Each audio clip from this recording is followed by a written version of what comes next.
హైదరాబాద్ షేక్పేట్లో దొంగలు బీభత్సం సృష్టించారు. షేక్పేట్ డైమండ్ హిల్స్ కు చెందిన ముజాహిద్ ఇటీవలే ఆస్ట్రేలియా నుంచి వచ్చారు. రంజాన్ మాసం కావడంతో సోమవారం కుటుంబ సభ్యులతో కలిసి బంధువుల ఇంటికి వెళ్లారు. ఇంటి తాళాలు పగలగొట్టిన దొంగలు 34 తులాల బంగారం, 4.5 లక్షల నగదుతో పాటు 550 కెనేడియన్ డాలర్లు అపహరించారు. చోరీ తర్వాత సీసీ కెమెరా హార్డ్ డిస్క్ ను కూడా ఎత్తుకు వెళ్లిపోయారు దొంగలు.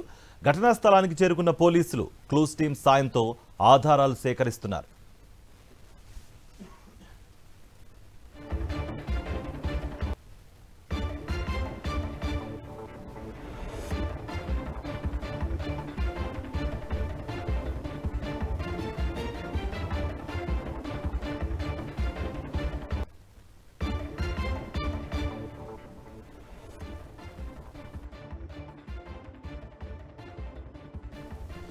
హైదరాబాద్ షేక్పేట్లో దొంగలు బీభత్సం సృష్టించారు.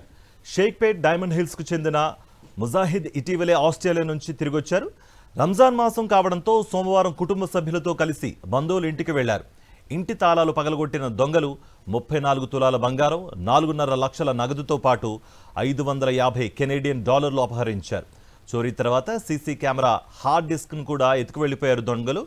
ఘటనా స్థలానికి చేరుకున్న పోలీసులు క్లూస్ టీం సాయంతో ఆధారాలు సేకరించారు.